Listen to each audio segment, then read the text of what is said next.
You throw like a girl. My much older cousin told me that when we were out in our backyard playing one day. My father, who doesn't tend to be a confrontational man, must have overheard us, because long after the afternoon of play had ended, he takes me aside. Morris. Yeah, Dad? I heard what Jonathan said outside, and I'd like for you to come with me. He takes me across the street and knocks on our neighbor's door. The woman who lived there, named Marianne, was a championship softball player who had led her team to multiple victories over the course of their time in high school together.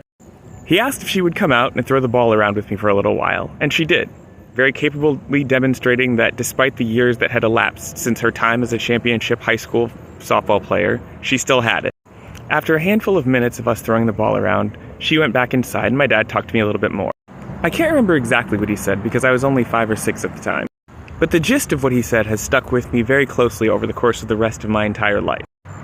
Biological sex is no automatic indicator of a person's capabilities. Time, training, and discipline mean much more than that over the long run.